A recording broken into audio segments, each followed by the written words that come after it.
Bills Mafia, this is BWO. Let's go!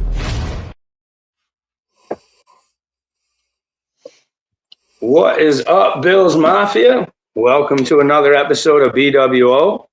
I'm joined with co-host Patrick and Spartan. And tonight we have special guest, my future wife, that Dan will be marrying us at the Super Bowl whenever we win it. That's the stipulation. Not using the government name, by the way.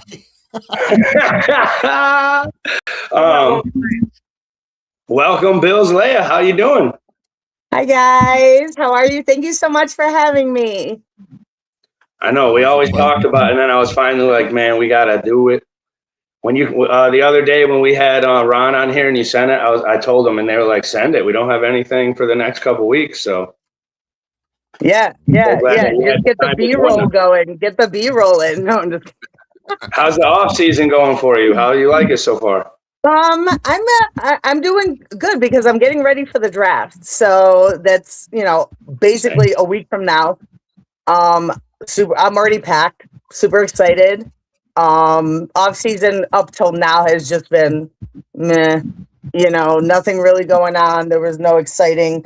I mean, DJ Moore, all the stuff, but nothing really happening. So I'm kind of excited to begin the season because I feel like when the draft happens, we get the schedule release and then everything starts just coming. And then we get the preseason and then everything starts to get rolling. So excited about new stadium, new season, Super Bowl win, all that. How about any of the new players we signed or the moves we made so far? Are you happy about any of that? DJ Moore? Yeah. I'm very excited about that because, honestly, I think we're building to something that I feel that Josh Allen is going to be able to work with. How last year the whole spiel was oh, he has no targets, he has nothing to throw to it. It's a team of no names, blah blah blah. I feel like we're kind of established now. I really like the Kincaid, and then we have Knox, and we have DJ Moore, we got Shakir. I feel like we're really pulling the strings tighter, and I'm excited. I think it's going to work out. I think this might be one of our best receiving teams we've had with Allen since maybe the first year with Diggs and them. But even that, I feel like it'll be better because DJ Moore is more disciplined, and the ball won't hit his hand in a playoff game and bounce right out of him. Mm-hmm. And I mean, I really think that it's all about the cohesiveness of the back of the house type aspect, the locker room. And I feel like this team, right now, the people that we kind of weeded out, and now we're kind of tightening up the reins, and everyone's kind of working together. And I feel like the bond between them. And I think that's going to be an amazing thing. What do you think about the McDermott let go and Joe Brady being brought up? Okay, so here's the thing. I loved Sean McDermott. I loved him. I love him still. All praise to Sean McDermott. I will not say anything bad about this man. But I feel that in a lot of ways, he was holding Josh back. And I feel like Josh kind of maybe made mention of that to the higher ups, kind of but it wasn't anything about Sean McDermott. I think Sean McDermott was doing it because he was taking on a fatherly role and I don't want you to get hurt. I don't want you to overextend yourself. I don't want you to go that distance and do that play because in the long run, I'm thinking about your safety, your well-being, your long-term career. And it was more a fatherly kind of, just stopping him from doing stuff. But I think, Josh, he's more of I gotta do it. I gotta, you know what I mean? And Joe Brady is kind of more that side where he's more yeah, okay, then just go gunslinger and just do whatever you want. So it's kind of I feel that, how they said that Josh didn't have anything to do with the firing of Sean McDermott? Yeah. I feel like he did. Because obviously you're not going to ask your star quarterback about anything. You're not going to say anything about his feelings about firing the coach he's only known. But then yet you're going to say he has a hand in the hiring, kind of thing. So I feel like it wasn't a malintention, but I feel like Josh did definitely say, like, listen, we cannot get to that next level. We can't get to that next place under this guy who's kind of keeping me back and not letting me off the leash. And just let me be Josh. Let me do what I gotta do. And Joe Brady is like that frat boy that's like, yeah, like chug the beer and jump the hurdle. You know what I mean? And so, like the last few years, it feels like we forgot Josh has an arm too. Like they don't even use that. Like you said, the gunslinger thing. Like let them just go crazy and be himself. Like we've said it on here a few times. Call the play. Be like, hey, this is what I'm seeing up here, but do whatever you got to do, man. Go ahead. We're definitely all three of us were like we did a show with another friend podcast of ours, the guys at 24/7. I love them. Scott leading them, yeah, and they were all for Sean McDermott, and we were all like, look, if this year, and this was at the beginning of the season, like this time, and it was like, hey, look, if it doesn't get done this year, same thing. We love McDermott, but he's got to go. Well, I mean, we need more aggressive, more like before Allen gets too old. Like we need that aggressive, like gunslinger, like badass offense mentality. Like I also think we talked about the big thing we talked about when we were talking about the McDermott, is how we called it. McDermott was I kind of played it like it's an employee at your work. You expect expectations from them. He's a great coach. Don't get me wrong. And there are a million great coaches across the NFL, collegiate, whatever. But how many championship level coaches are there? We were looking for a championship level performance, and we never got it. So it's like they reach their threshold as an employee with the organization, and that's when it's time that you need to part ways. Like you can only expect this from your employee, but he's only giving you this, but you want him to give you this. Yeah. He continuously gives you this. You're gonna release that person. So, what's Pat always say? The insanity thing. Definition of insanity is doing the same thing over and over again, expecting a different result. And we've done it how many years? 9 or 8 now. Look, let's be honest. If it wasn't for the fact that every year, other than the year we played the Bengals, we were losing because of our defense, which that's supposed to be Sean McDermott's bread and butter. If that wasn't the case this time, and it was on the offense that was the letdown, I think McDermott would have stayed. Yeah, and it's no shade to Sean McDermott because I don't think anybody in Buffalo is ever going to say he was a bad coach and was a bad fit for Buffalo. Everyone loves him. That's already known. It's just that sometimes you have to do something different, and that's okay. Yeah. Like, it's fine. Like let go of nostalgia. Yeah, he was our coach for so many years, but sometimes you just got to do something different, and that's okay. And I think that's why, like, a lot of people got ruffled when he got fired because they couldn't understand anything outside of him being our coach. Like, they just couldn't see that future. But it's like the future could be just different, like different possibilities. Like now the future is unlimited. Yeah. You know what I mean? So I think it's a good thing. Gardner or whatever, Johnson, and he's like one of the biggest shit talkers in the NFL. And we're not known for that. And I'm actually excited about it. Like, I'm not saying go be an idiot and cause flags and be stupid, but still, I want that, like you said, smash mouth, like defense, like, no, fuck you. Guess what? I'm going to do it again. Mm-hmm. Why do we do something different? Yep. Right. We have it on offense. Josh Allen talks shit all the time. Right. All the time. All the time. That tries to tackle him, or if he gets tackled, he gets up and he's like, "What now, bitch?" Yep. We have it on the defense. You know, we had the Trey White in his early years, but he never really talked shit. Look, Big Will said once he lost Leslie Frazier, your defense wasn't the same. I think maybe Leslie Frazier knew something was going on back then and was like, "Hey, I'm out of here." Like, that's because that was just random as hell. Remember, it was like the off season. He was like, "Goodbye." Well, Corey, remember, Leslie Frazier was the assistant coach for the Seattle Seahawks this year, who just won the Super Bowl. Mm-hmm. You guys should have not fired Sean McDermott. You are a Titans fan, bud. That's probably why you didn't want us to fire him.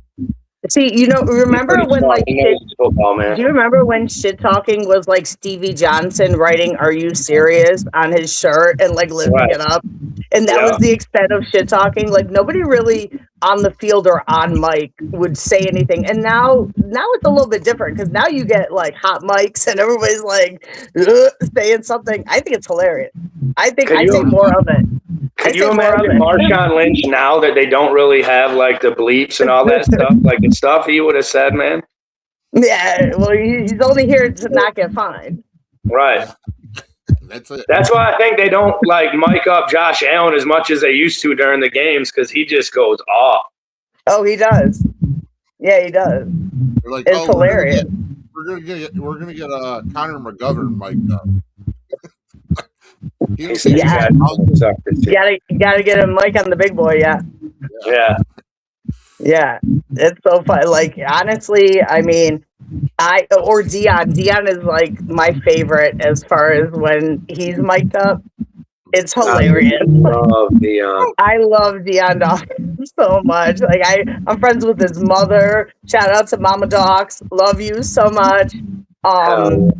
Listen. I'm excited about this year. This is definitely gearing up to be like new stadium, new us, new phone, who dis kind of thing.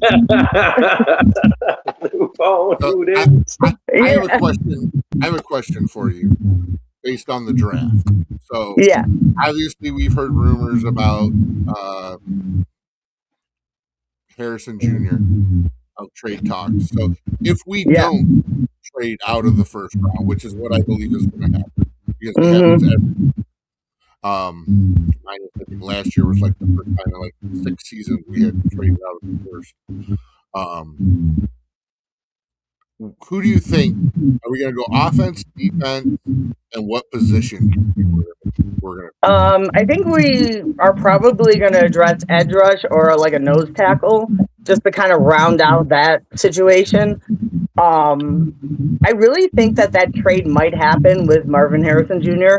because I heard rumors about that as well. That it's going to be we're going to give away our first round draft pick this year. We're also going to give away our third round for next year, and Keon Coleman in a trade for Marvin Harrison Jr. to the Cardinals.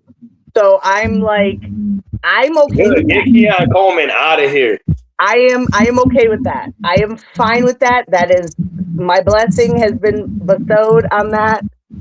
And then if that's the case, we have the wide receiver because we did that trade. No, we already have that packaged up. Then I think that in the next round, they're probably going to go for defensive or trying to fill in those gaps. Because I know Brandon knows what he's doing. And I do trust him, even though he's been a little questionable of late.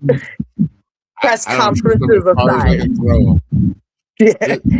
He's definitely been showing his ass lately. Yeah. I'll be honest. If he pulls off the trade for Marvin Harrison Jr., my trust in Brandon Beane goes right back up. Yeah. Okay. But he's got to do something like that. Totally redeemed yourself. Yeah. Every time he's done a trade on draft day, we've gotten nothing decent in return. Yeah. So he has to make a splash to say, you know what, this is why you are the president of football operations. Yeah. And, the GM. There has to be some meat and potatoes that us fans can realize why they did that. Because a lot of us question why they got rid of McDermott first. Because a lot of us were calling for Beane's head. Mm-hmm. And why not clean house completely? Yeah. Well, that's the thing. Pagula and Beane are together forever. They're besties, so that's not going to happen. They already mentioned this year, after in the one press conference thing, you could see where he was like, "We're going to bring in a new coach, and if it doesn't work out, we'll get rid of them and bring in someone else." I was like, "Hold on." So you just admitted that you're going to get rid of a coach that you brought in that didn't work. And now if you bring in another one and it doesn't work, you're already going to have his head on the platter before either one of you. Like you just said, they're not going anywhere. Yeah, well, they did the same thing with Keon. They were like, "Oh, we doubled down on Keon because 2 years ago, I remember all these videos about how he was like real cute, wearing the yellow jacket. Everyone was the media darling, and then all of a sudden, like a couple months ago, you're like, "Oh, I didn't want him. I didn't want him. We didn't sign off on that." It's like, come on, be consistent at least. Be consistent. I brought this up in a previous episode where there was video of me in the draft room watching video of Keon and going, "That's why I want that guy." And then you go and you say, "Oh, that was all a McDermott thing." That's why I don't trust him. You know what I mean? Like, you straight up lied to the public, and there's video evidence saying otherwise. Like, how can I trust anything that you do from this point forward? Yeah, I watched those videos. Yeah, I watched the videos of the call, and we really want you, bud. We really want you, bud. And it's like, you know, and the crying and all this stuff. We're taking it.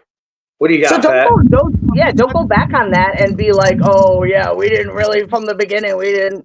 No, that's not how that. No, we didn't. We have the internet. It's forever. Let's just be honest about it, though. I mean, look, we all saw the video. You definitely called him your guy, and then to sit there and say, "Well, I only drafted him to Sean McDermott." Well, yeah, that's your job. Your job is to draft players the coach wants to coach. He feels like this guy fits the coaching scheme that I'm going to do.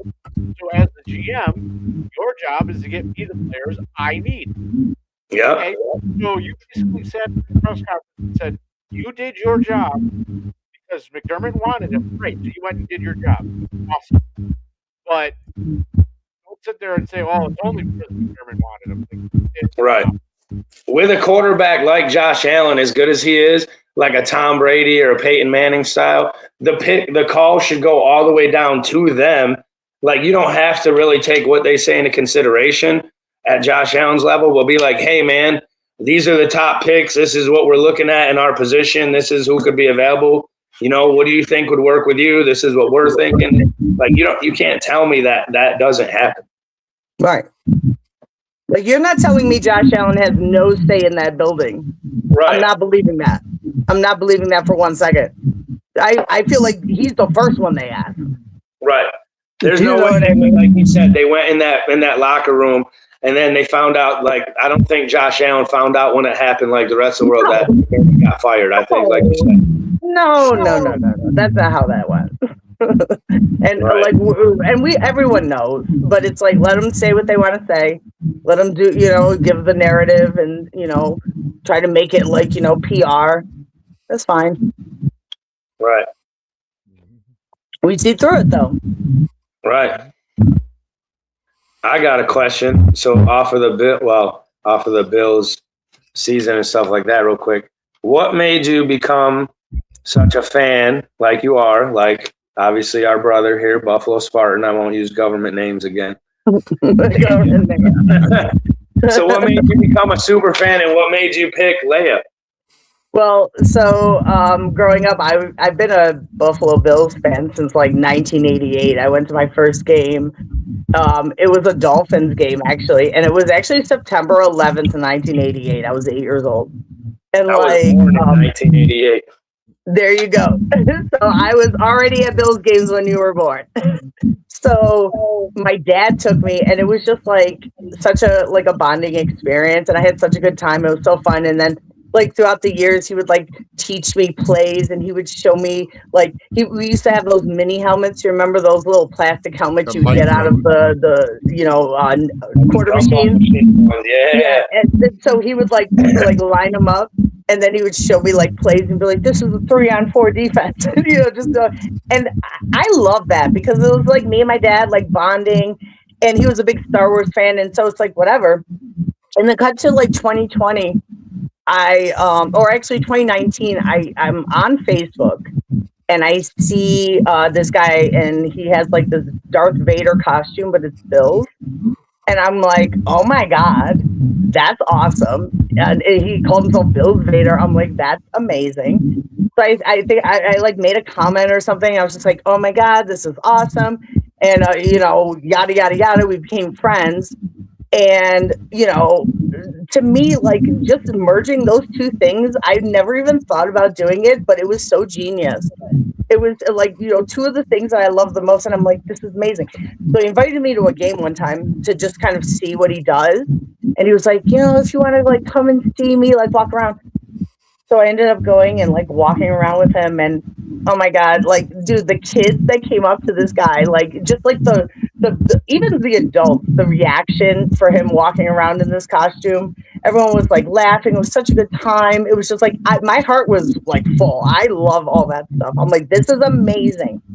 So I said to him, I go, well, I want to get into this. What should I do? Like, what would you say if I like became like Bill's Leia?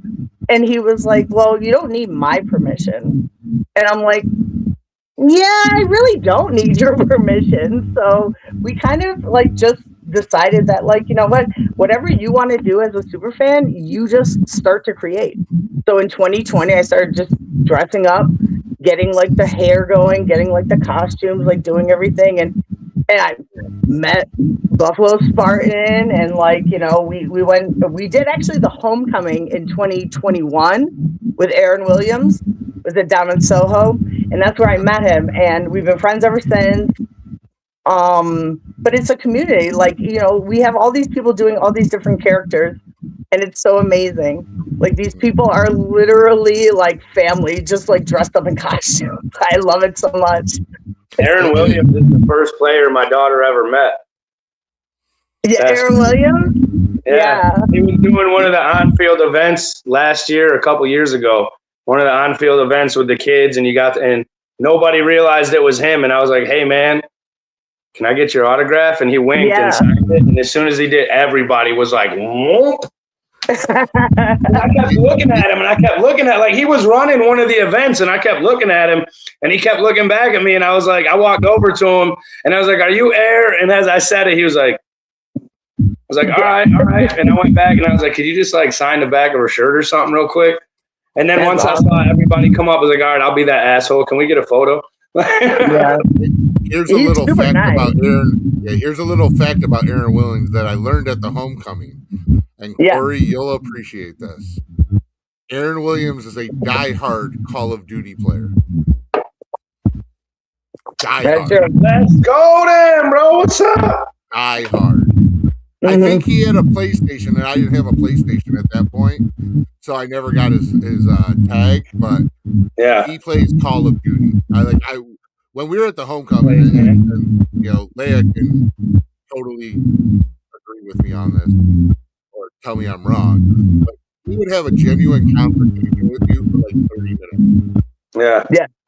Yeah. No, these are facts. Like, super, super nice guy, very down to earth. Like, love it. That was like one of the best times that I think we had. That's when all of us were together. Yeah, that was like the best. Like, I don't know, homecoming season opener type thing that I've been to. That was my first one as a super fan. Because I became a super fan during COVID. So that was like my first.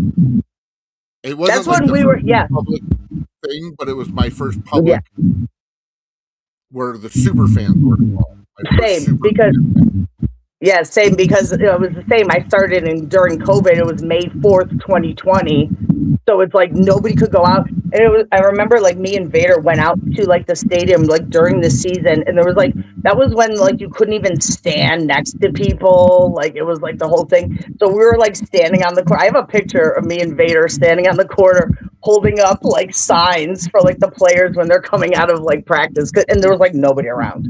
Like, literally, like Brandon Bean came by, Cole Beasley at that time came by, like Deion Dawkins, Ed Wood. You know, I was like, it was hilarious because we're just standing there holding up signs. Like, it's like, so what he's talking about is true, because then it was like the next year, 2021, where we could finally go somewhere. So all of us, we all knew each other online, but it wasn't the same. So this is the first time we were able to meet, and we all were able to be in the same place at the same time. And it was such a good time. To this day, like, I tell stories. Heck yeah. What's one of your favorite tailgate or whatever, or Bill's moments or whatever? that you were at, or whether it be like at the game, a tailgate, whichever? Honestly, there's something exceptional about every tailgate, especially because like I do the house, like the Mafia or the Misfits house, and we host like opposing teams. So we have a lot of opposing teams that come into the house. So we have like, you know, a busload of like Cardinals fans, a busload of Raiders fans, a busload of Vikings fans, and like they're kind of like stationed at our house as like their space because they don't know anything. They're in Buffalo for the first time and we're like the hub. So I get to play host. So I get to like literally take these people around and just, I'll take them to Hammer's Lot. We'll go to the Mafia house. We'll go past the Field house. We'll go down Allen Street. We'll take, you know what I'm saying? We'll go to the Big Tree. And just like seeing and being able to like express to them that this is our culture. This is how we do it. We do this every week. Every single time it's the same. We're not putting on airs. We literally do this all the time. And just to see their excitement and they're so happy. Like they're like, you know how many other fan bases have told me that they've never seen anything like it. They've never seen anything like us. And they're telling the truth. I know they are. They're like, we don't have this in our cities. You know what I mean? And they love it. Like you said, that have said that, like they'll be like, we have a list of stadiums we want to go to, and Bills is one of them just because of the tailgate experience alone. Yes. No, dead serious. Like every single fan base has told me at one point or another, there is nothing like having a tailgate in Buffalo. Right. And they're not just blowing smoke. They're serious. You don't have to bring beer, food, anything, and you're wasted and full all in like the first half hour. Oh man, and you know what? So that's my tailgating. My tailgating is kind of showing people who we are as Buffalonians. My tailgating is hosting people. My tailgating is like letting people experience what I experience every week at a home game. I think that's awesome. Same. I love it. It's one this year, this last couple of years since we've started this and like meeting more of the fans and more other podcasters and stuff, I've done more events and met more, gone to more. Like we were standing at the tailgate this year and Steve Tasker came up. I was like, holy cow. Yeah. And like it's just like you said, it's crazy the experience. Like I love the games, I love the moments. Don't get me wrong, but that tailgate experience before then is like nothing you have. If you've never done it, like you have to once in your life. It's something like you have to. I mean, honestly, you can not go to the game and still have a game day experience, and that's like rare to say in the NFL. Because I have been to away games. I've been to Denver. I've been to Miami. I've been to LA. Like, it's not the same. Detroit, not the same. Like, it's not the same. And you can't really explain that to people unless they experience it. And that's why I think that, like, all these people from all these different areas, they come to Buffalo because they hear the lore. They're like, Buffalonians are table jumping, fire starting, like beer guzzling, like people, but they're so friendly. And yes, to all of that. I think we're all of that, and I think that that's kind of like a draw for us, and I love it. So I got to ask a question. I asked this of every guest that shows up on the BWO podcast. Obviously, we also are fans of wrestling, and it just happens to be WrestleMania this weekend. If you had an entry song, what would it be? An entry song? Is cutting out, Pat. Or it's really quiet. If you had an entry song, what would it be? So, like, if you were a wrestler, we do wrestling on this show too. We talk wrestling. So, if Pat asks every guest we have, if you were a wrestler, what would your entrance theme song be? The one by Mary J. Blige. There's a couple by Mary J. Blige. Honey Bear, so wait, one. No, the actual song called The One. Oh! I was like, wait, hold on. She got a couple, like, you know what I'm saying? Oh, that's fucking funny. I knew what you meant, and I don't listen to. I thought she was saying like that one, like couldn't think of it off the top of her head. Oh, shit. That's funny as fuck. All you have to do is Spotify it later, and then you'll see why I said it. As soon as I hear it, I'll probably remember it. Okay, I yeah. got the song names, but like if I hear it, I'm like, oh, I know that song. Yeah. Joey Hatch updating the Sabres score 3-3 against Dallas. Oh yeah, how about them Sabres? I know. I'm a gonna have Rangers to be fan, so Saber I can't- boy in a minute. I'm a Rangers fan, so I can't say that's like the only team I don't like for Buffalo is hockey. I'm a Rangers fan. Why? Just why? I don't know. He's a piece of To be shit. contrary. To be contrary. I've never thought of why. I don't know. And it's funny because like my brother's a huge Sabres fan. He doesn't like the Bandits either. Oh yeah, that's right. I know I'm a Nighthawks fan all day. Oh, I don't know. I think I'm listing grounds for divorce. Yeah. Hey, I think the first time. I live right by Rochester. Correct me if I'm wrong, but I think the first time that I made a public appearance since I threw my hands in the air and took a break was at the Bandits game when I saw you with my orange mohawk. Yes. And it was serendipitous that of all the 70,000 people, we ran into each other, and I was like, "Wow, Bandits game strong." Yeah, and that was my first Bandits game I ever went to. Mm-hmm. But It was just meant to be. Yeah. It was just meant to be. So that was an awesome night. So Yeah, it was. It was. we I mean, won. you can't hate on local teams. You just don't say anything about it. Just like in your mind, just keep it to yourself. I don't hate on them though. I mean, unless it's with these guys, I talk crap. But I mean, I respect the Sabres. Like I'm rooting for them in the playoffs. Why not? They're a local home team. Yeah. The Islanders aren't there. They're watching on television. The Islanders. I ain't no fucking Jersey fan, bro. Oh, the Islanders. Yeah, that's forgot. Long Island. Yeah, that's Long Island. Long Island. Logo in the history of the NHL. No, the fuck it's not, dude.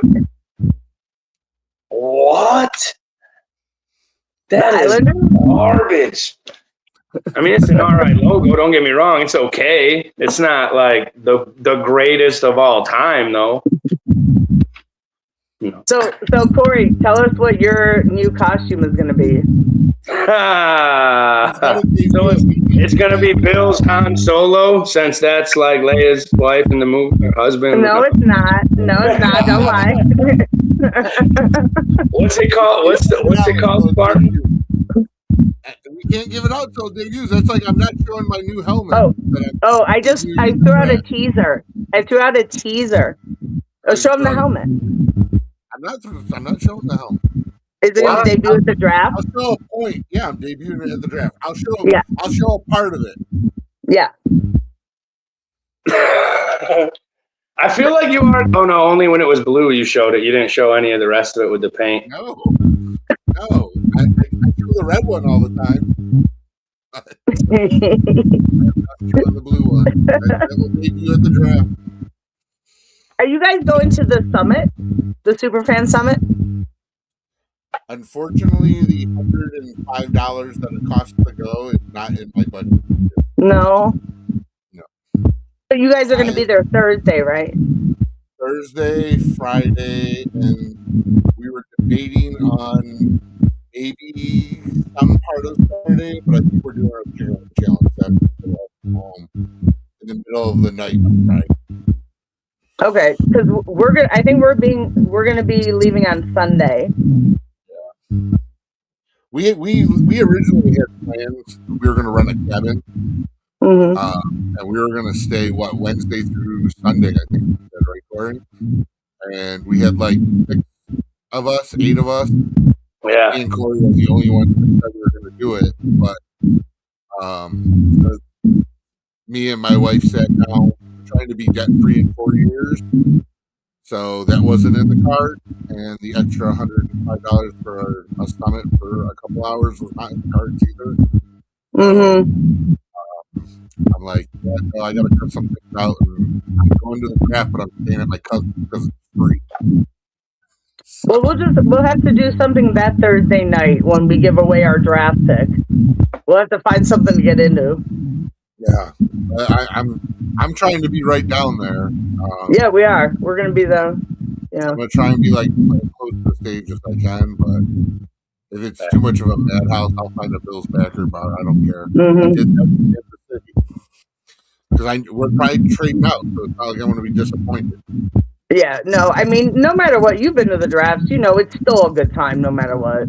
Yeah. I mean, Even though, like, it's good time. Kansas City fly up from Florida, bro. Let's go. Like Kansas City did piss me off when we were there because it was like in levels, Mm-hmm. and they kept closing the levels, and we had to go to the bathroom, and we went up to the top to go to the bathroom. We didn't know where the bathrooms were. There was no sign telling you where to go, and by the time we got done with the bathroom, they had closed below that second section, and all they had was one TV up top. So we ended up going to a Bills backer bar, hooked up with Pinto Ron and Elvis. Yeah. And we watched it from there, but like they put a bad taste in my mouth. Like, yeah, that's what we did that same thing in Detroit, because in Detroit they had everything was on the city outside, and so you had to wait outside in these lines, and like people were asking me, they're like, well, why can't you get into the inner circle? Why can't you go to, like, you know, be on TV or whatever? I go, listen, it's like a fucking nightmare. Like, you cannot do that. Like, honestly, you either have to be gifted tickets to be invited, or you got to wait in line for like hours. I can tell you how the inner circle works. So the actual inner circle. Yeah. Like you were probably waiting in the standby line. Yeah, we didn't even do that. We went with Kenny to a Bills backer bar, like you said. So the inner circle, the Bills organization gives those tickets out. So obviously the international and the fan of the year get it. They get like 2 tickets each or something. Mm-hmm. The rest of their tickets are given to local Bills backer bars. Mm-hmm. So like you have people that like support the team for 30 years that don't get inner circle because they're not. Mm-hmm. But like they pick like Kenny. Kenny's been a fan and has like a consecutive team streak that doesn't get inner circle. Like, that's what I mean. Like, I'm like, you guys have like Chad in his t-shirt in the inner circle. You don't have you don't have Pinto Ron. You don't have Buffalo Spartan. You don't have, like, you know, Bill's Elvis. These are the people that are supposed to be in the inner circle, but it's all politics. And so I try to explain to people, I was like, look, catch me like outside of the arena. I'm never getting in unless I really do some flick shit. You know what I mean? Otherwise, it's not happening. Dog. Catch me outside. Listen, but outside is as fun as it can be. Court, have you been to a draft? No, not yet. This will be my first one. It's like the only thing I haven't done yet. Oh my God, you're gonna love it. I keep trying to tell him, but I don't think he believes the full intent of it. Oh, like I told him, I said, if you go like with a normal person dressed in Bill's gear, it's probably a different thing. I said, but you're gonna walk around with somebody who's dressed up. Said, like many people dressed up in costume, cosplay. We're gonna take like 10 steps, and there's gonna be a photo. Oh yeah. And then we're gonna take 10 more steps and another photo. Oh yeah, for sure. Photos with all the people that are dressed up. Yeah.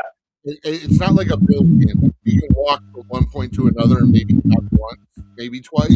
Joey said he'll be Bill's Tim from South Park. That's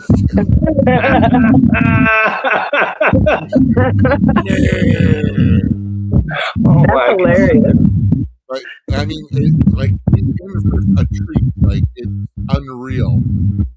The amount of people. Yeah. You get interviewed on the way in by all these other podcasters that will ask you the questions about the Bills and all that because it's your team. So stand up on your Bills knowledge right now, Corey, because I'm throwing you under the bus. I'm tired of being thrown in front of the spotlight.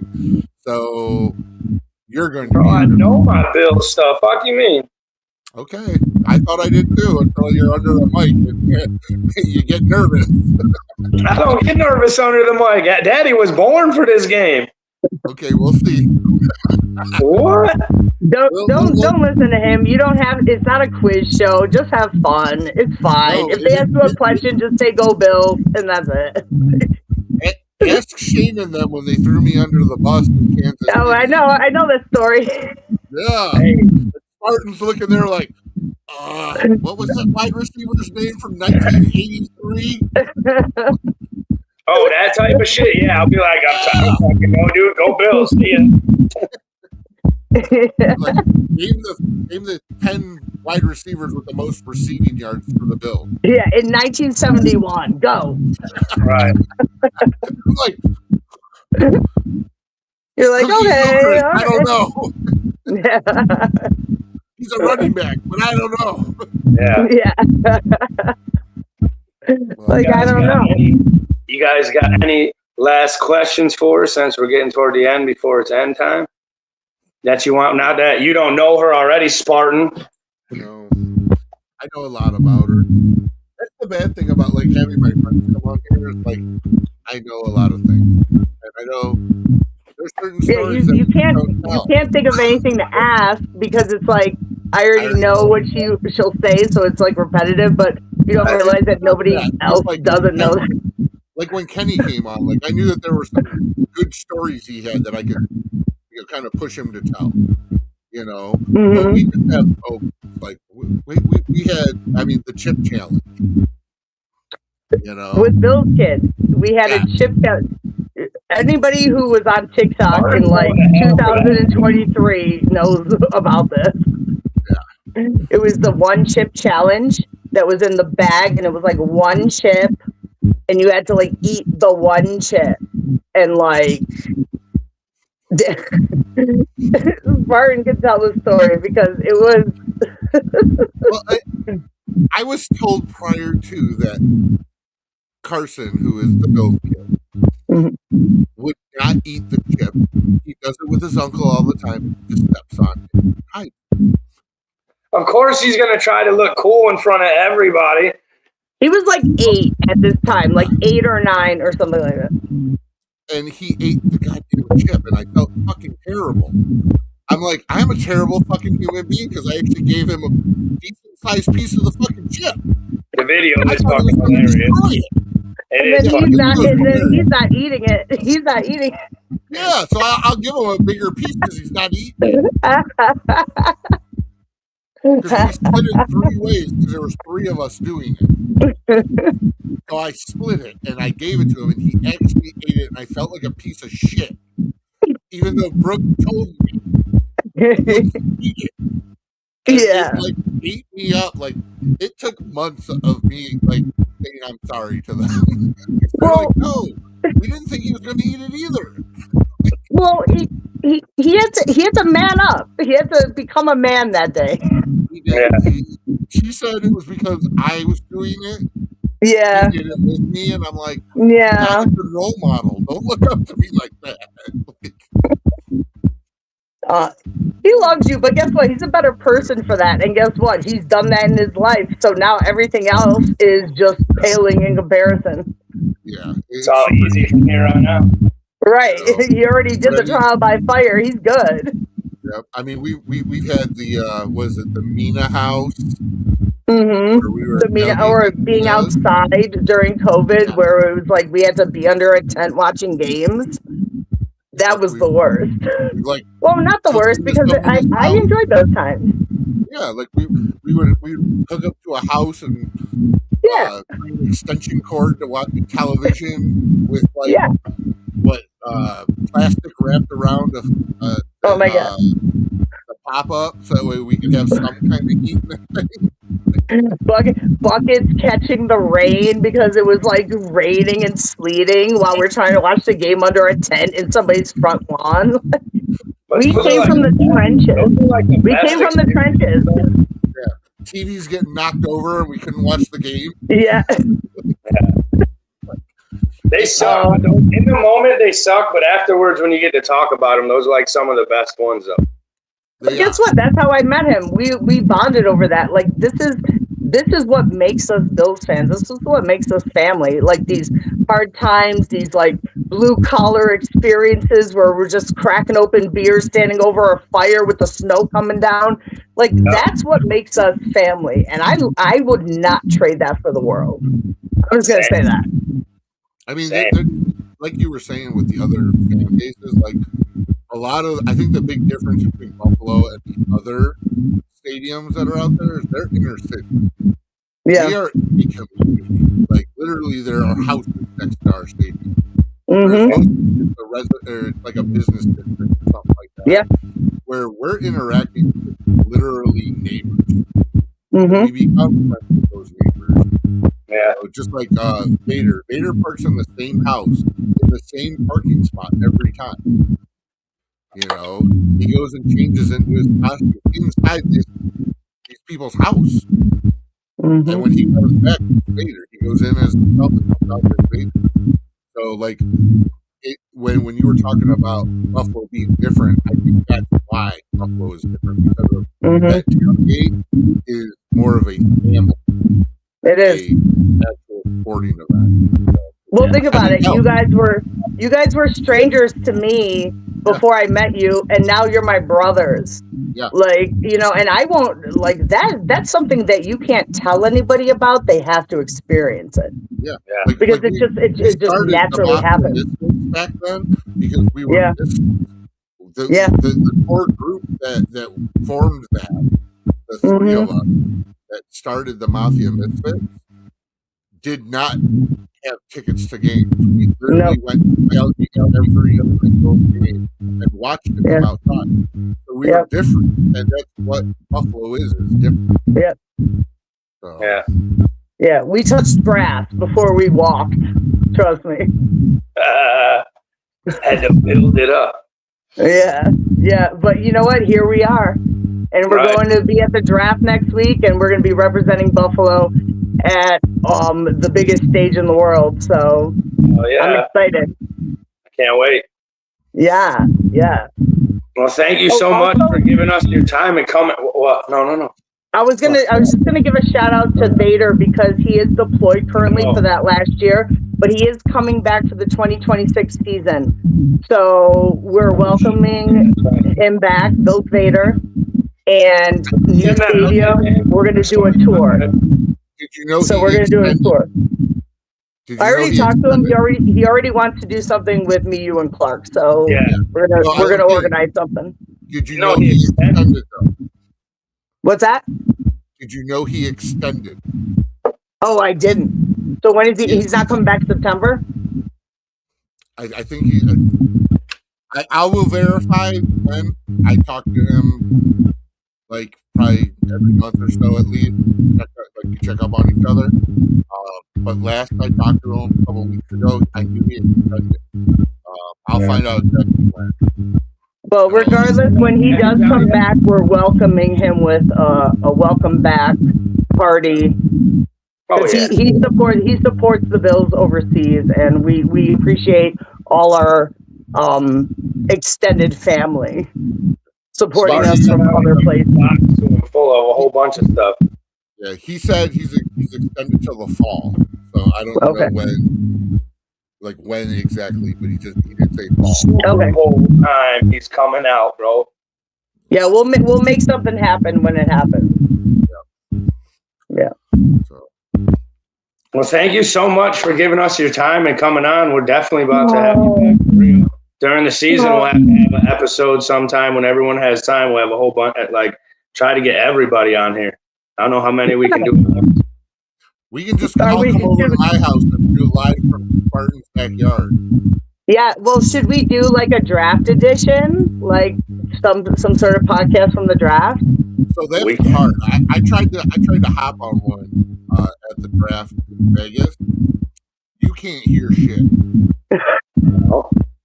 There's so much noise going. I had AirPods in, and I still couldn't hear what they were saying. I was just watching lip sync on the screen. We can still come up with something, though. We can do a live shout out, like we can do a video and send it back. All right, awesome. That's pretty much all we can do. I tried to go live with 24/7 once, but it doesn't happen.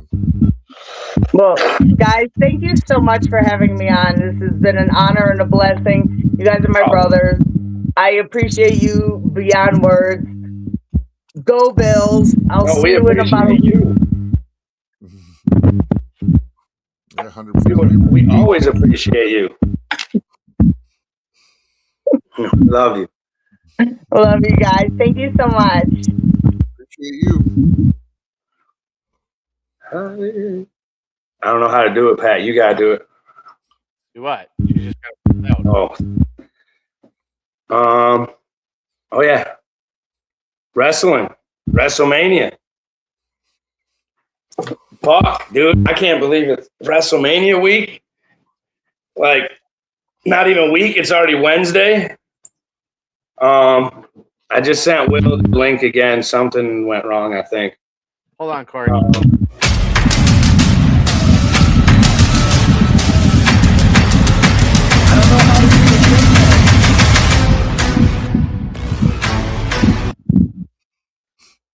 That's Oba, right? That is Oba. Dude, did you guys watch Raw? His promo was awesome. Dude, I was like, there's no way Oba's not going to come. I was like, all right, Oba's not going to come out during Brock's. Brock's going to come out during Oba's. And the fact that he didn't, I kind of liked it. Like, it made it a little bit better, I guess. Like, built it up more to give you that. Plus, I mean, I guess they don't really want guys getting hurt right before the match either. Well, it proved that Oba's mic skills too. But there's no way. Did you watch Raw yet, Spartan? I didn't. I went all the way up to the Javion Bell match, and then I went to bed to go back and watch it.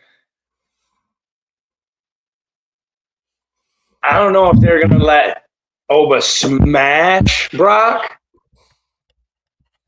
because I think they'll make it a good match. But lately, like, ever since John Cena's retirement match, like, I don't know, randomly they just let good dudes get smashed and see you goodbye. So I don't know if, and the way Brock's been overplaying it has been awesome. Like, I think this is some of the best Brock Lesnar's, like, acting wise and stuff we've seen.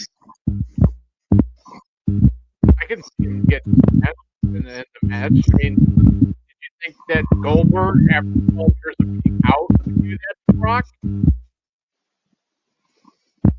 Yeah.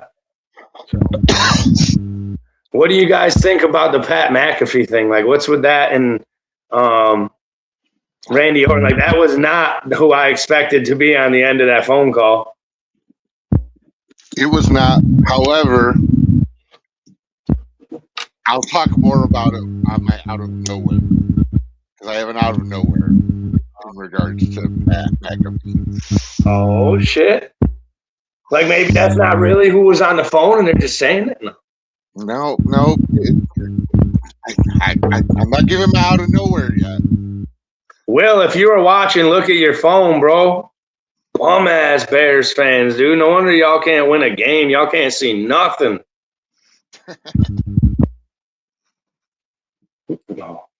Well, for coming on and sharing your Bills Mafia fandom.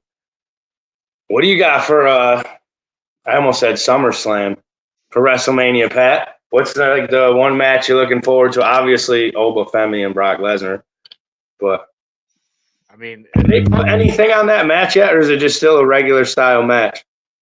It's just a regular match. I don't see how that cannot be like just a Falls Count Anywhere match or something.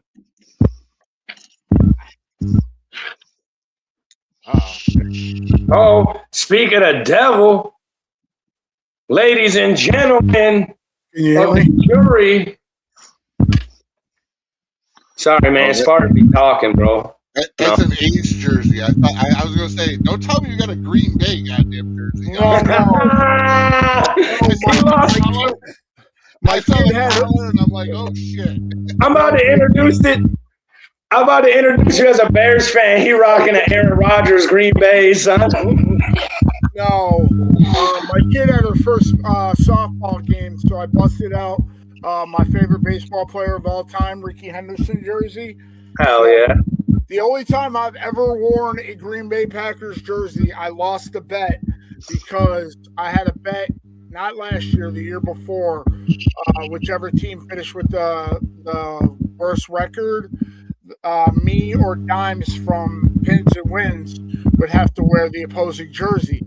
Well, I lost, and I had to wear an Aaron Rodgers jersey for an entire Pins and Wins episode. So.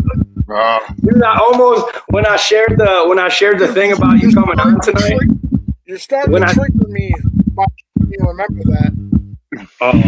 When I shared the thing about you coming on tonight, I seen the photo of you in the Josh Allen jersey. I was about to share that one and be like, we got Big Will coming. I was okay with that because your guys' rivalry jerseys were the best of the whole bunch. And I didn't like them.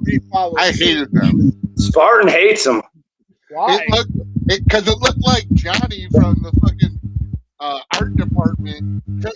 He was eating his fucking lunch wrapped in a tinfoil, and he threw it on the table, and he's like, "Man, I need an idea for the fucking logo." And he looked, and he saw the tinfoil, and he's like, "That's a good look."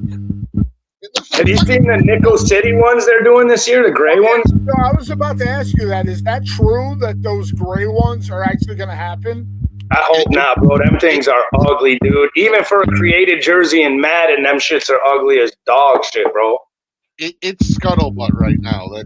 That's straight scuttlebutt right now. And even if they are real, I hope they see the online post that we all hate them and they change that bullshit.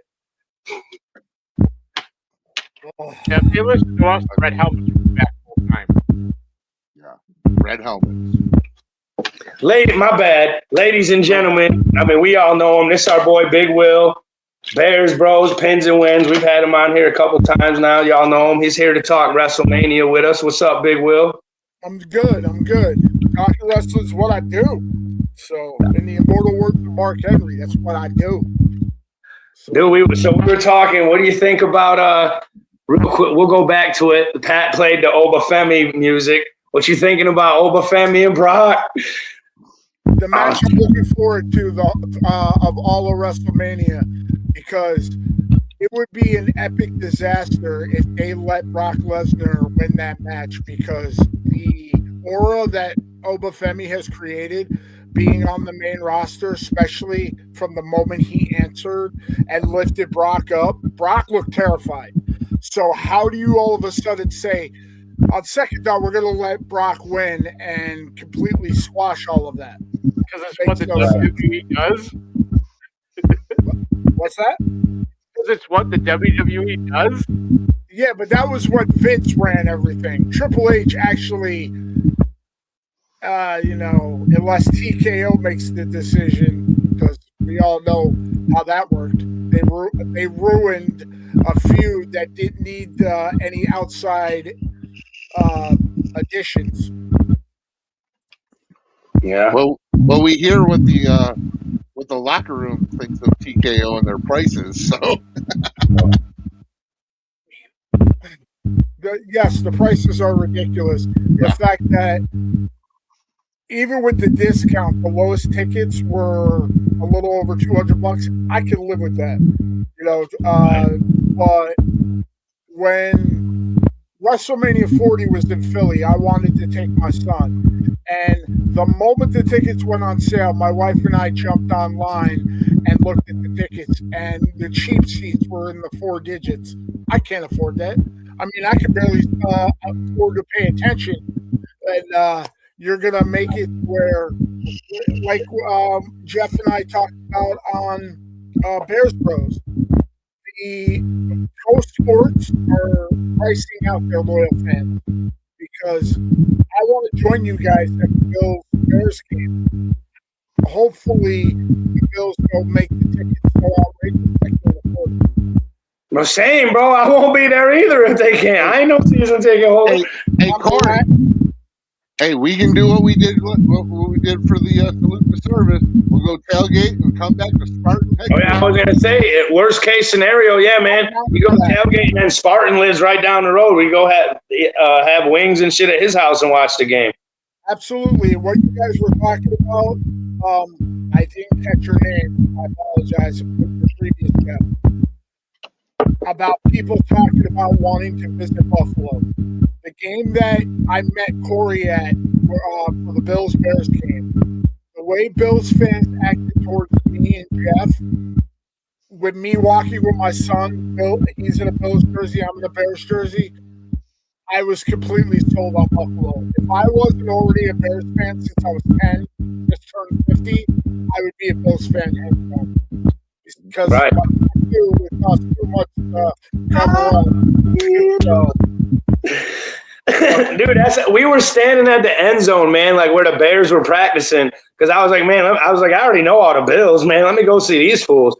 And like, we just stand there, and they were just, him and Jeff were standing next to me. We just got shooting the shit and like joking, bullshit, and said, just hit it off, man. It was crazy. and I actually won my tickets to that from another buddy's podcast. I had done something and ended up winning the tickets from the podcast for that. That shit was crazy. Yeah, my wife bought tickets, and somebody I work with had season tickets, and they weren't planning on using them, so they gave them to me. That's how we sat behind the end zone. Yeah. So the next match, bro, what you think about Randy Orton's phone call? And it would be, you think it really is Pat McAfee? You think they're playing that and it's someone else? You know who I would have rather it have been? Because I heard this idea on Facebook, so I'm not going to take credit for it. It should have been Triple H. And the reason why is I've heard that too. finally gets his chance to get even for when Cody was in AEW and did the sledgehammer on the throne. Because think about it. Yeah. They never really addressed it since he's been back. Because I've said it since day one. The only reason why Cody got to finish his story is because he created AEW and because of his dad. Nobody loved him. I forgot about when he smashed that throne on AEW. That's right. So, who's the best person to talk to? And that's why Stephanie being on that Monday Night Raw in Madison Square Garden, where she had the interaction, and Cody looked genuinely pissed that she was there. Yeah. So, See, I thought it was Batista this whole time, but I fuck with that. Or even Ric Flair. Like, I was like, somehow they're going to spin that. But I mean, they had to do something to try to. I mean, I know Randy versus Cody sold itself, but Cody, to me, his feuds are so boring because he comes out after a week and does the presidential promo. And unless people care about his opponent, it makes no sense. I feel like Cody's kind of becoming a fraud, man. Because he said, and I mean, I get it, they write their character for whatever, but he said when he was taking on the Bloodline and Roman Reigns and them, he's like, I'm here to stop that and to finish my story because y'all are like them champs that like are the champ for years, and it's the same thing. And then same thing with him, like your run was soft, it was quiet, it wasn't like. How many times did he defend it? After that Bloodline story ended, it was trash. Like Cody had no story really after that. Like he became the backup piece to other stories. Exactly. And I know I'm giving Pat's fucking Roman Reigns and the Bloodline all this credit, even though they're fucking. The world of WWE centers around Roman Reigns. When Roman Reigns is not around, WWE is born. All right, since I know Pat wants to get on it, who you think wins CM Punk Roman Reigns? I mean, Roman Reigns. Duh. I mean, What you think? I mean, CM Punk is starting to become the same thing because I'm gonna go CM Punk. I think they let him win this one, give him his WrestleMania moment, and then that way they can continue the story. I'm sorry. That's why, if you really think about it, last year's match between Roman, Seth, and CM Punk never should have happened, because then this could have been his real main event moment. Otherwise, it's just another match he got because Roman won the Rumble. Yeah. Well, so the reason I think Roman Reigns needs to win is that title would now be relevant. That title was created because they couldn't get the other two off. They couldn't figure out how to get them off. So that's a paper championship until Roman Reigns either wins or after WrestleMania. Even if he loses, that title becomes relevant because now the guy that holds the title is a legitimate champion with it. So I have this question also about this match.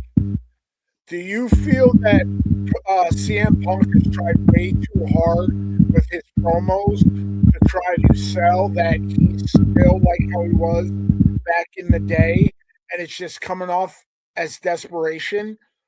Because the only who's the real tribal chief didn't hit.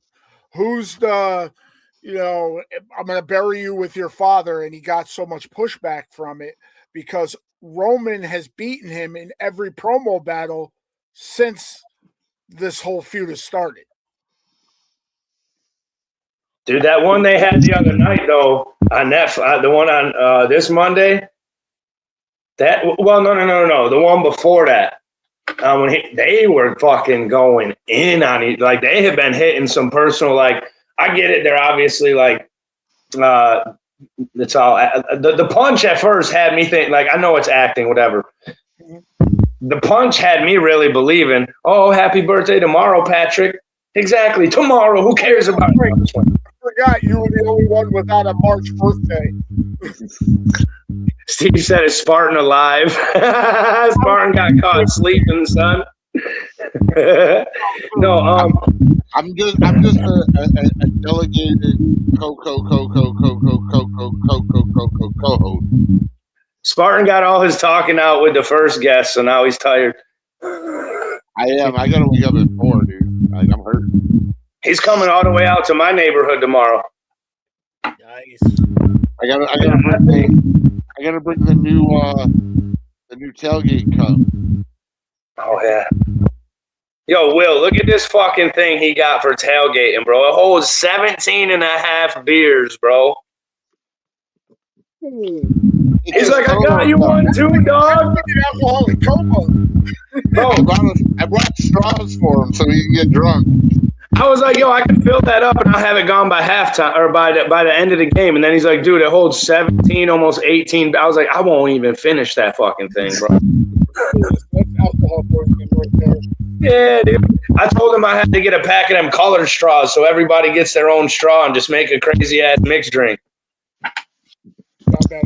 You just gotta trust motherfuckers to not like spit back through the straw or something. Nah. All right. What's let's hear this out of nowhere. So let's get to that section real quick, since I think Pat had something for it. So I hear voices in my head, they counsel me, they understand. One of the greatest wrestling of all time. Not number one, but it's one of the greatest of all time. So we do, I don't know if you remember, so we do kind of like we do with, I don't know if we've had you on during the football season yet. Since we do football and wrestling, we do like an out of nowhere play, we call it, for like football. We'll pick like some crazy ass play we think is going to happen or something. So we try to do it for wrestling too, like our out of nowhere picks, like our predictions, what we think is going to happen. Like maybe like John Cena. I mean, I know he's hosting, so I won't use that. But like you said, like something like Triple H comes back or like something like that. So Spartan has had me waiting for goddamn like an hour and a half. Won't tell me his out of nowhere. So now we gotta. What's your out of nowhere, Spartan? Because apparently it has to do with Randy Orton and Pat McAfee and all that. All right. So here's what I think about the Randy Orton match with Cody. So obviously Randy Orton's going to come out, Pat McAfee in his corner. We just saw on Monday that Kelly Roll is basically helping Cody in one way. He's going to be a corner guy, whatever. He's going to come out with Cody. The match is going to go on. I think what's going to happen is Pat McAfee is going to intervene with the match. Jelly Roll's going to come in. Could have kiboshed to it, but the damage has already been done. Okay? Randy Orton's going to win. Isn't Jelly Roll in the other match, though? No. I don't think they understand what they want to do with Jelly Roll No. because Well, here's my out of nowhere. So what they're going to do is they're going to set up the next PLE where it's going to be Randy Orton and Pat McAfee versus Cody and Jelly Roll. I'm calling it now. They might set that up Friday night on SmackDown, though. They might. They're going to save that for a PLE because they're going to get Yeah, Jelly this is Roll for the and Pat belt. McAfee back into wrestling shape. that good And they're old going to save that backlash. for the PLE. Yep. So then, all right, that's your out of nowhere. But then, who wins the match? Who wins the belt? Randy or Cody? Randy Orton, because Pat McAfee intervened enough before Jelly Roll could get to him to do the damage to Cody. And then when it at Backlash, when it's them two versus each other, it's not going to be a title match because it's a tag team match. So Randy's going to hold it until the next PLE. But I think it's a way of keeping that story. Why would you bring Jelly Roll back right before WrestleMania unless you were going to use him in some aspect? Plus, he was friends with Randy, and now Randy betrayed him. So now he's got Cody's back. He has interest in being there. So watch out for Cody. Like, it makes sense long-term storytelling, which is what Plus, it wrestling gives tries Randy to do. 15. Yeah, it gives Randy 15. Plus, it's that long-term storytelling that they always talk about. That's what they try to, develop is long-term storytelling. That way, we buy in week after week after week. This is going to elongate it to Backlash. I mean, that So makes I don't know. I don't know if it's my brain working right now or if it's the weed letting me. So I'm gonna piggyback off of that out of nowhere, right? So I'm gonna say, all right, Jelly Roll and McAfee, like they intervene, right? But somehow they take each other out. So they're out. Now the other two's back to fighting, they're out. I think since we've seen it a million times and I'm over it, but let's have it happen one more time. Hooded figure comes out the audience, right? Matt Riddle, bro. Matt Riddle. RK, bro, back in action now. Did somebody put something special in the weed? Because I know that would never happen. Dude. As long as Triple H is around, that dude is not coming back. Dude, nobody stop liked getting your him. shit off Leroy Jenkins on the street. His only good shit was when him and Randy Orton were running together, and even that was only really carried because he was dumb and Randy was more like that was the only cool thing. Like the RK Bro thing had its moment, but that shit fizzled out. Yeah, and Randy's injury kind of put a kibosh to that, thankfully.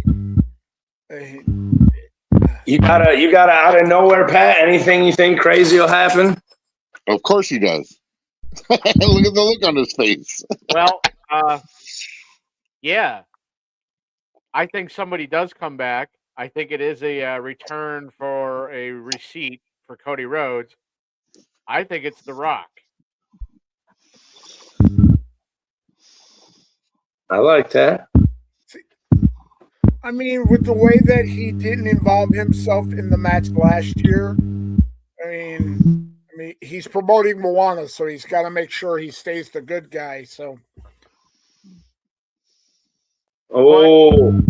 see, Will brings the brain. I like that, dude. You're right. They can't. That's a deep cut.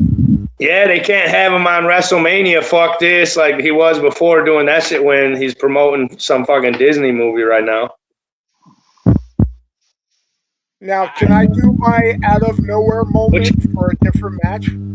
Oh yeah, do whatever you want. It could be anything. Night 1, 2, 7 tonight, Friday night, SmackDown, whatever.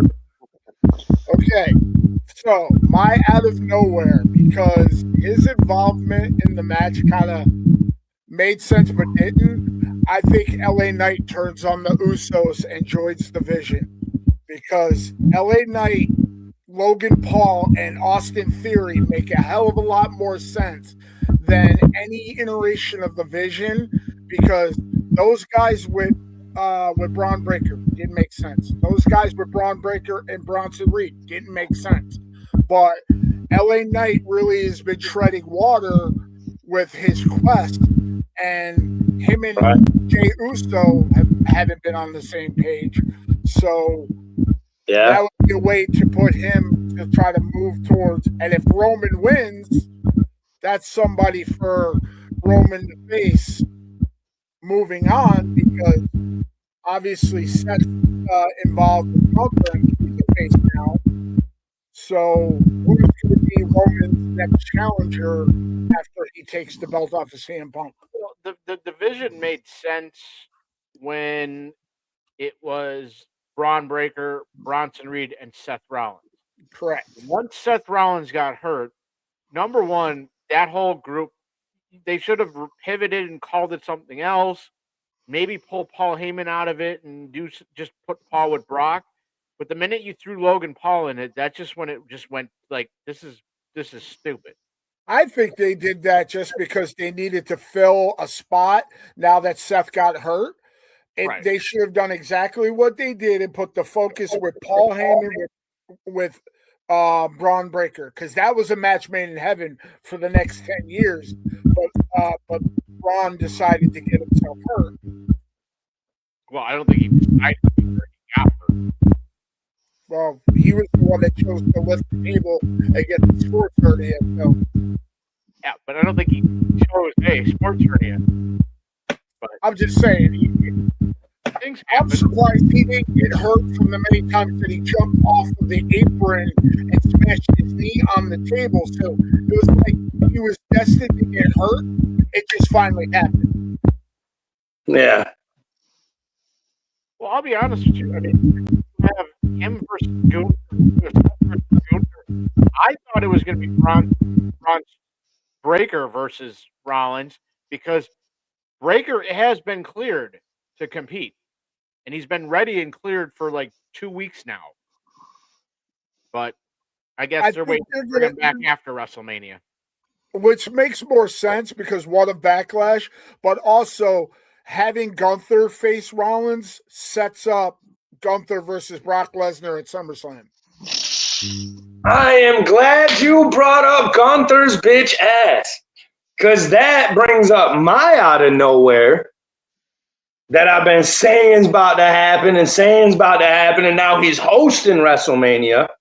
John Cena promised, right? He promised the fans he would never come back as a wrestler. He wouldn't be that guy. He won't, do the match like Ric Flair and all that and embarrass wrestling. He promised when it was done, he was done, besides stuff like this. And he's the one guy that seems to keep his word. Yep.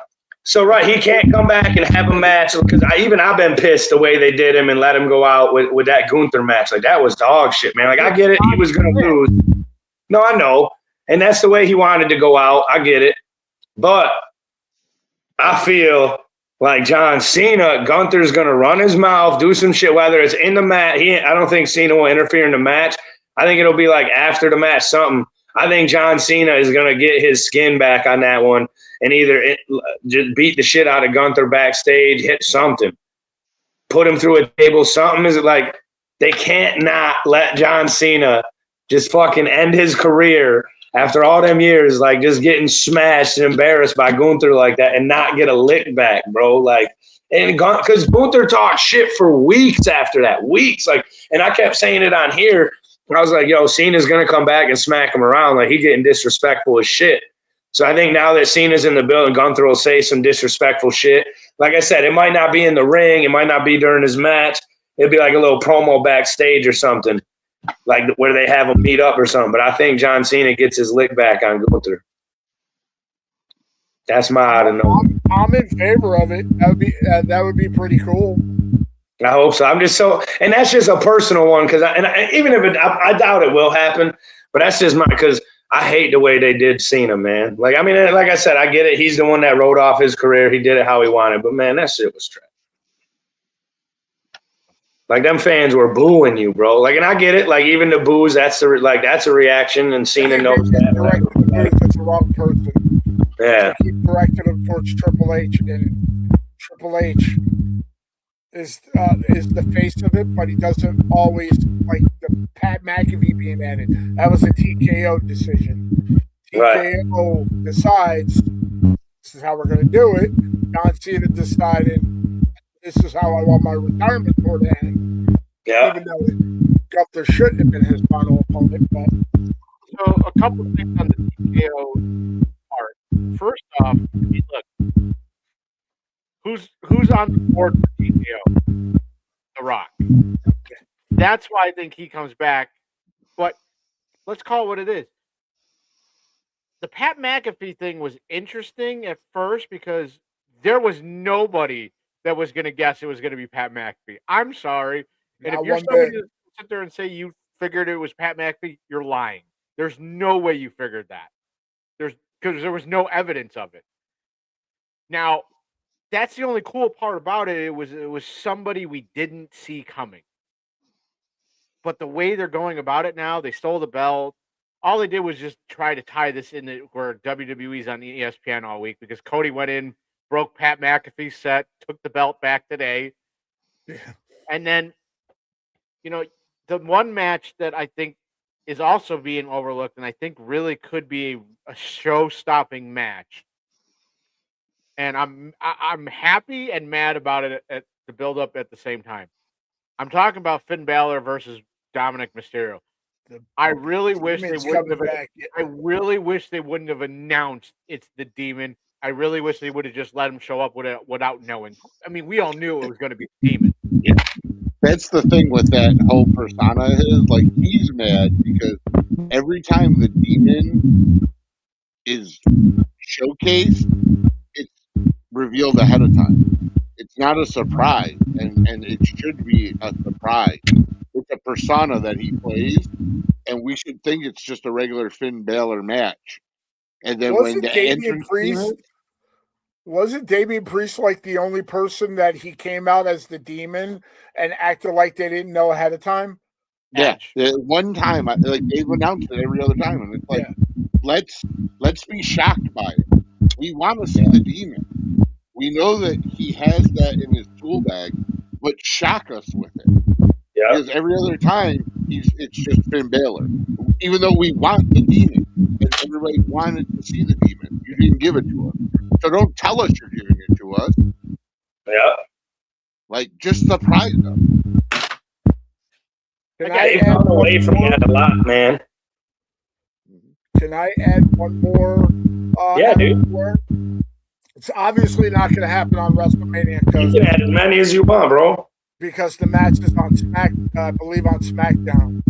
If it doesn't happen Friday, it will definitely happen between WrestleMania and Backlash. Tama Tonga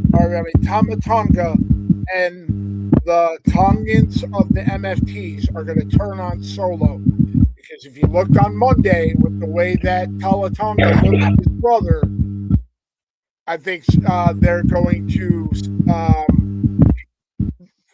join together, and Solo and JC Mateo are going to stay together and split up the MFTs. Going to happen against the Wyatt Six during that match on Friday, tomorrow. Because that feud went on way too long. Mm-hmm. Way too long. I think they have not given. I don't know, man. The Wyatt Six has potential. I just think they're doing it wrong, man. Like, and what it is they don't have the mastermind of Bray Wyatt that knows how to like play that shit, dude. Like, none of them, even his brother Bo Dallas. I give you credit, man. Like, you're trying, but like Triple H and them, they don't have. I think they should. You know who I really think would be good if they were like, hey, we're gonna like not mentor them like he does Brock Lesnar and all them, but give that storyline to Paul Heyman, bro. Be like, hey, you take these Wyatt 6 and make a story for them. And I think Paul Heyman would do some off the wall shit. I don't think they should have done the Wyatt 6. Look, all it was, if Bray was still alive, absolutely, and it'll work. Yeah. All it does is feel like it's trying to Bray Wyatt. Like it's not the same. It's kind of embarrassing now. Like they don't do. Yeah. You're trying to emulate something in Bray Wyatt's head that you can't figure out because at one point Bray said, I didn't really know where this was going. I was just throwing shit at the wall and hoping it stuck. And they're wasting my girl Nikki Cross's talent, bro. It's the fact that she hasn't had one match since she's been back. And right. I think Rowan had like 2.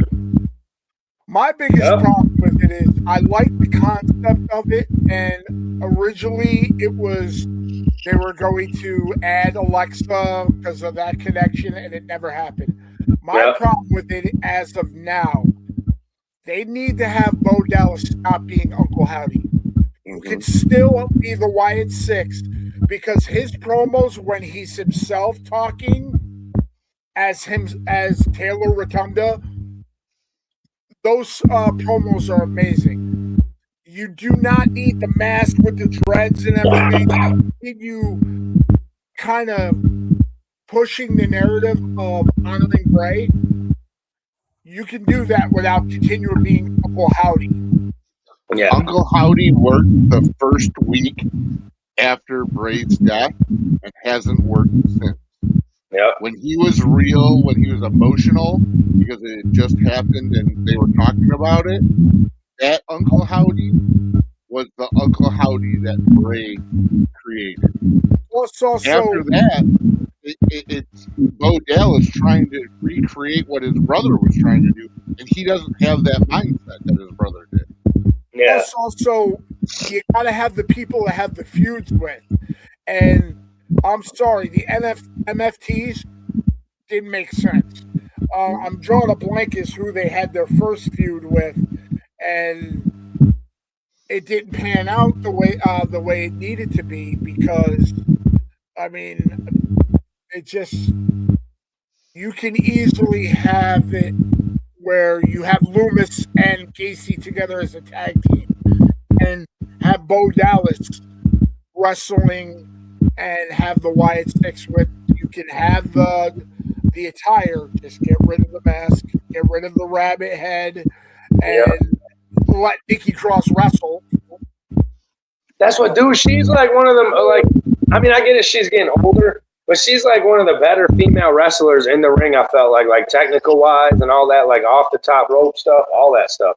I've always liked Nikki, man. And they like when she had the belt and did her champion run and all that, and they let her actually be normal and didn't make her be crazy all the time and shit.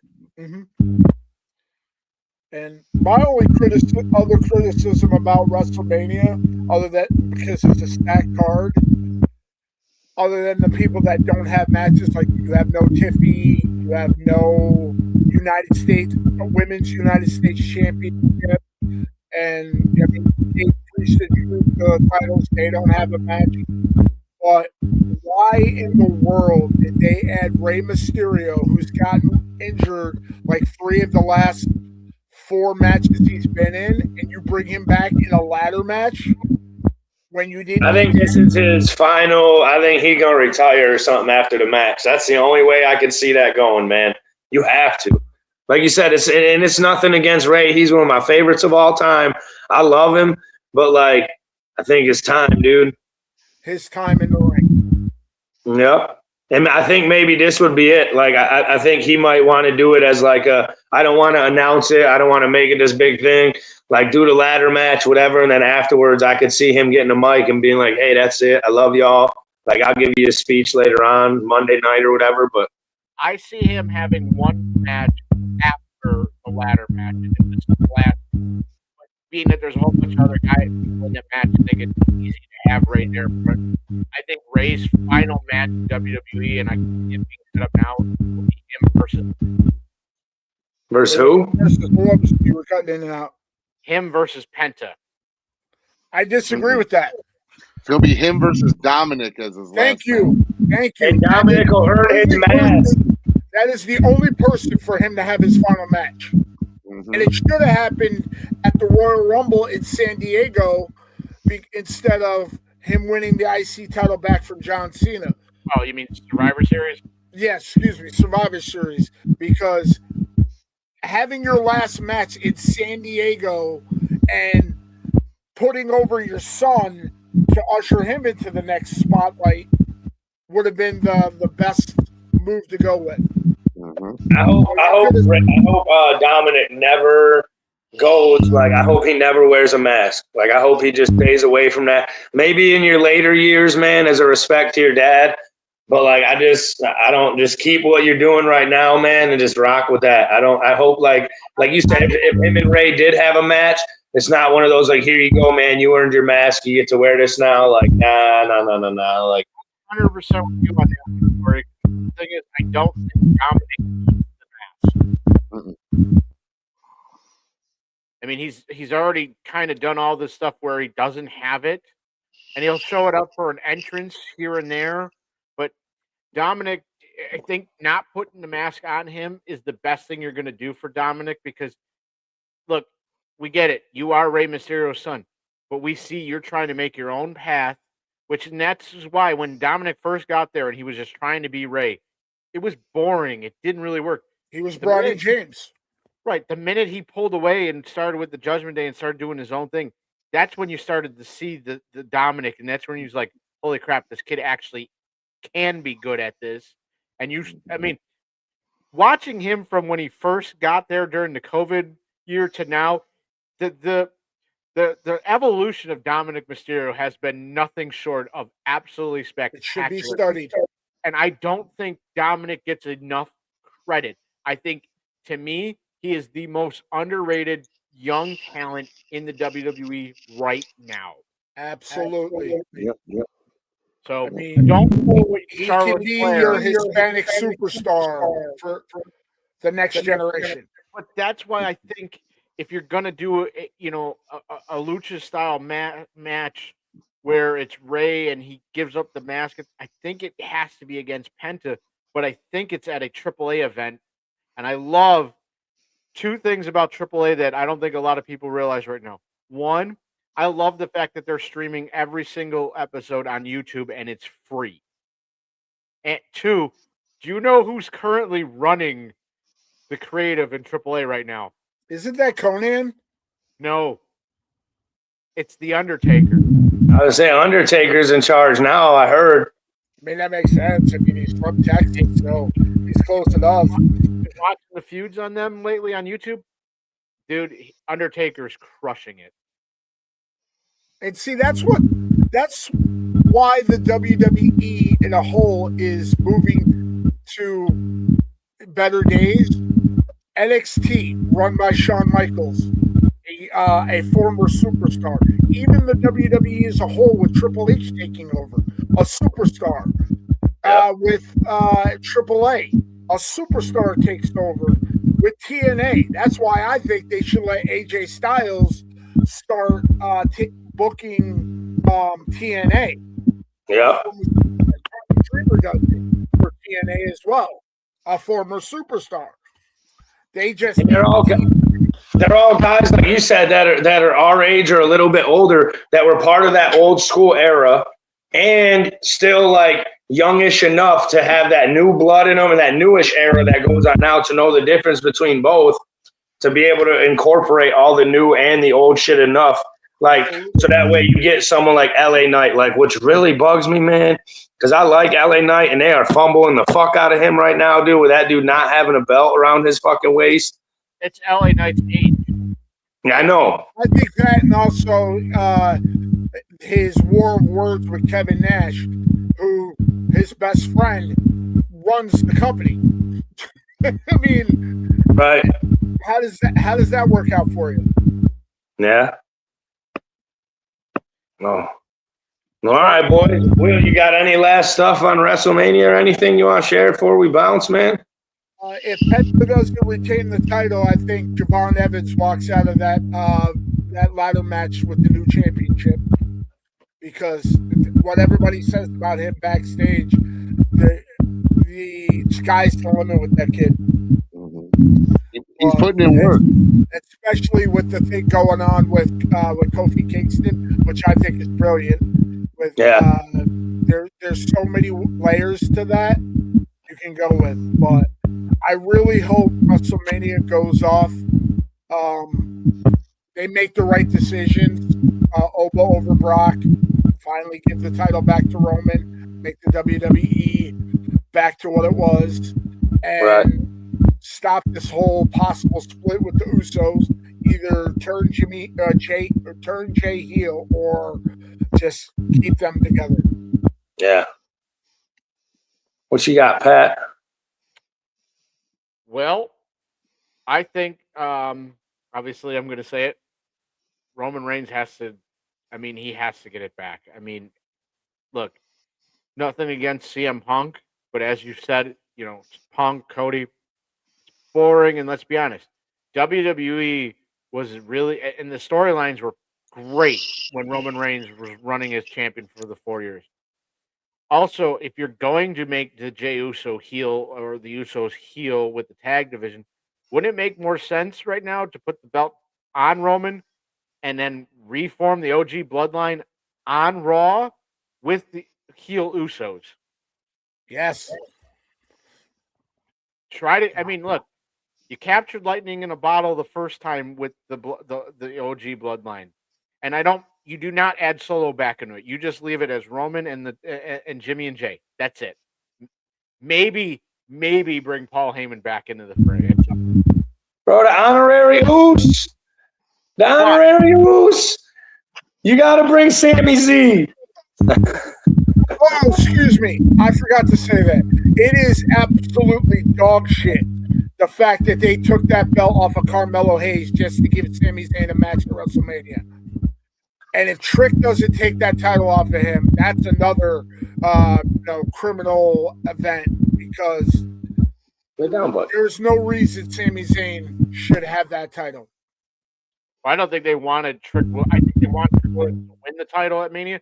I don't think they wanted him to beat Carmelo for it. So make it a multiple person match. Just like if you want Javon Evans to have the title and take it off, win it, but not beat Penta for it, what better way? Have a ladder match. I don't have a problem that Sami Zayn won the title. I have a problem that it completely took Carmelo Hayes off of WrestleMania. When if this would have been he wins it and now it's a triple threat, Carmelo versus Sami versus Trick Williams, I'm for that. Regardless, and he didn't even get a consolation prize. At least Drew McIntyre, after losing the title to Cody to finally set up Cody versus Randy, got a good consolation prize, because that match versus Jacob is probably going to be the talk of night number one, because the card for night one doesn't stack up at all to night number two. Yeah, I can't believe they didn't stack it better, like in mix and mingle. Spartan, with your sleeping ass down there, bro. What you got? I wasn't sleeping. I was texting that you need to push the talk mic, because your mic's the one that's getting everything up tonight. Oh, that's why I keep hitting you, man. I know. You need to push. I just put in the group chat. You need to push the talk mic. I do it. It really only does it when Pat's going.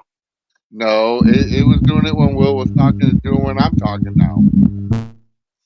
Now it's not. Now it's. I was wondering what that was from. I thought that was just Corey, like a connection. I don't get it. That's weird. It's Corey's Dollar General laptop he's got. No, this is actually a brand new ass fucking tablet, bro. I haven't fucked with anything on it yet. It's a tablet. Your mic. No. Did he really just scan the tablet down to show the tablet? No, I was looking at the back of it to see. I couldn't remember what the name brand of it was, dude. Fuck y'all motherfuckers, bro. He got that shit off Temu, don't lie. Nah, man, this shit's too expensive for me. Forget Temu. He got it off the back of a truck. Nah, this is some fancy It ass fell stuff. off. Some guy was like, I got a good deal for you. Only $5. I'll make you holler. No, I haven't gone in and messed with any of the settings or anything yet on it. He said, "Oh, you buy tablet? I give you free ramen." Spartan, you cut out because of your internet. You have done that since the beginning of the podcast. That's just a thing. What? You've done that since day one, BWO. What? My internet's fine. I don't have Cut out with your fucking Dollar Gen. You and the wife just had to work on it the other day. Don't lie to the fucking fans. Because we left Spectrum's weekend. Like I told you. Yeah, we went to T-Mobile. What you got? What you got for the end of WrestleMania? What do you got, man?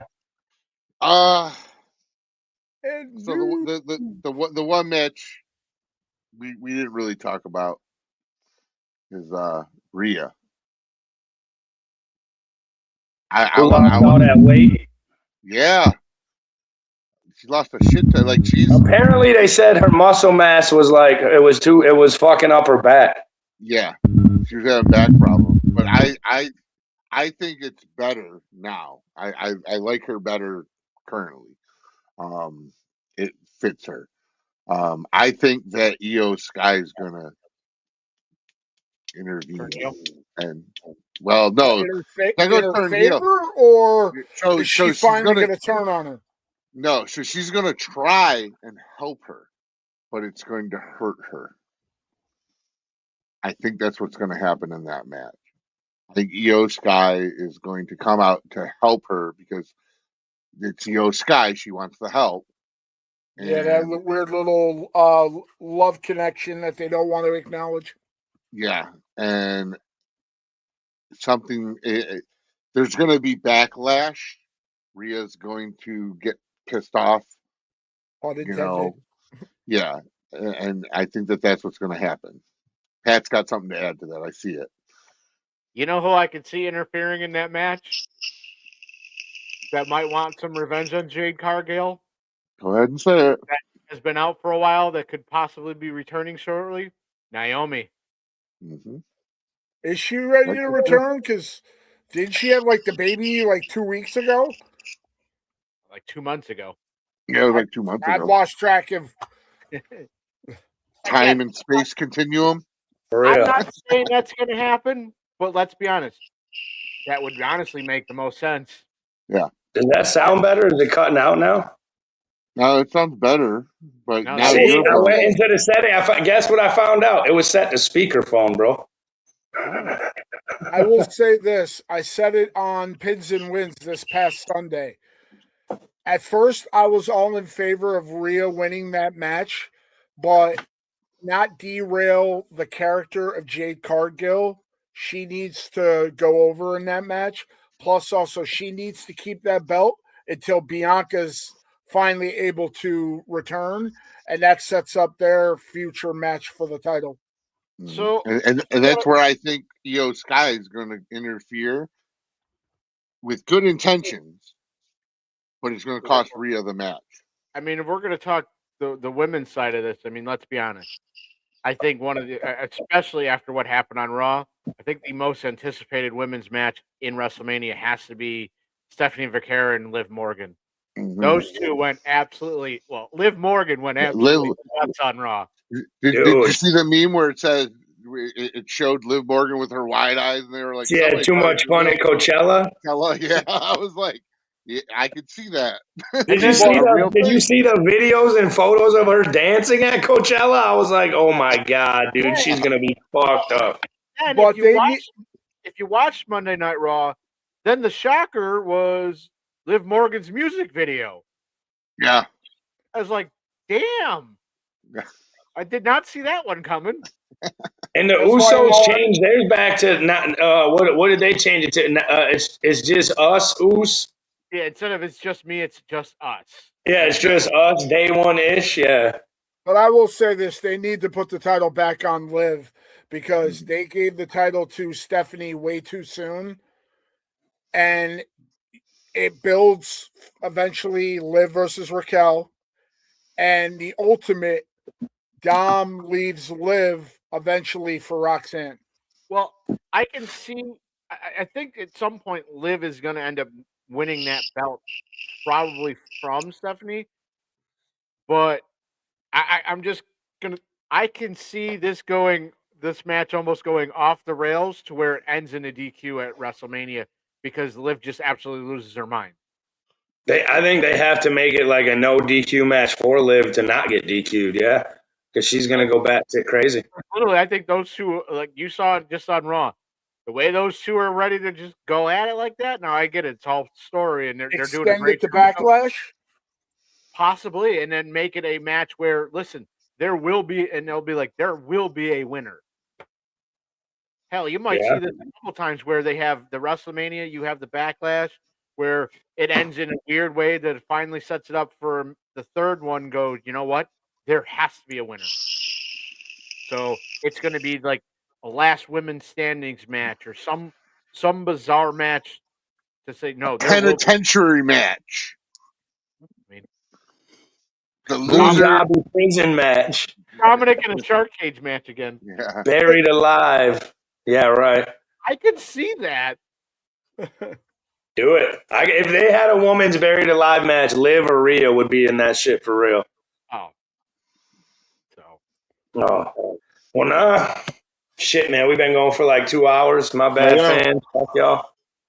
This is our show. Fuck them. Will, man, thanks for coming on again, bro. Thank you for inviting me. Any reason to talk wrestling, I'm all in favor of it. And like I said in the comments, I'm sorry I can't join you guys in Pittsburgh because financially I can't afford it. And Jeff's getting a butt scope the next day. So hell yeah. Getting old, son. I love it. I got an appointment for mine tomorrow. So I have mine at the beginning of Pat's got a birthday tomorrow. He's getting there.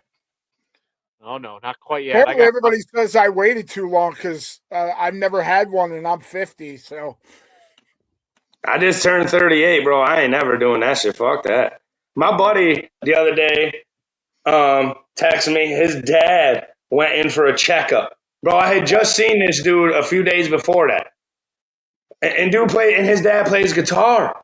And his dad went in for a checkup, then all of a sudden, boom, open heart surgery. I was like, damn, dude, guess I ain't never going in for no checkup, bro. Fuck that. Oh. But now, brother, man, we appreciate you coming back on. Like I said, we'll probably, I don't know, seeing how night one goes of fucking WrestleMania something. Maybe we'll go live or something before night two, or we'll fucking do a little video chat. I don't know, every now and then we do it. And I got to figure out a way to get you guys. Pat will set up a StreamYard and we just won't go live, dude. Pat sets up StreamYard. We just don't go live and we watch it on here. Because Spartan, with the one, I forgot what it was, the one Spartan couldn't see or something. We were just watching it on here. And we was all bullshitting in the background. We didn't even go live. We just set up a thing. And then it was so much fun. We did it for the next. But we was like, hey, Pat, set up another fucking thing. And we just stayed off the live. And it was all of us in here watching it just bullshit. Well, that's because I tried to go live for the Royal Rumble, and Facebook and YouTube has like 8 minutes in there, like no, you can't do that. Oh yeah, that's right. The Royal Rumble, we made it like 8 minutes, and they were like, "Yoink!" Don't think so. I got the strict warning. Listen, we won't punish you if you say, "Listen, you won't do this again." Right. I'm like, okay. Right. That's right. Free advertising. But it's funny because the first hour of each night is going to air on regular ESPN anyways. Right. But they get paid from it because of a deal with ESPN. They don't get paid from Facebook. Well, what difference does it make if ESPN puts it on the regular? Right. Like they ain't making billions anyways, dude. Right. It's ESPN's program now to do what they want with. So. Yeah. Well, we appreciate everybody tuning in tonight. Bills, Leia, again, if you're out there, if you're watching us, thank you for coming on. Big Will, thank you again for coming on. Like I said, there'll be 100 more times between now and the season, so we'll catch you. Yeah, man. Like I said, we'll probably do a little, at least try to go live on Facebook if it ain't too loud and crazy. But, hey, man, be good, do good. Go Bills. Go Bills. More importantly, go Sabres. Yes. And yes, best logo in all of hockey. Bro, get the fuck out of here. Name. Hold on. We never gonna The end this show. original Ducks logo? Hold on. Oh, You know why the angry goat head is the best logo ever? It's the goat. Literally. Yeah. I forgot about the Ducks logo, but they For that OG Duck logo, man, when it was the Mighty Ducks, dude, what? That shit was fresh. one where it was the goalie mask and the duck bill. That was kind of cool. Yeah, man. Oh, All right, so nah. fellas, All right, go see Bills. y'all later. Go Bears Mafia. for Big Will. Mount up.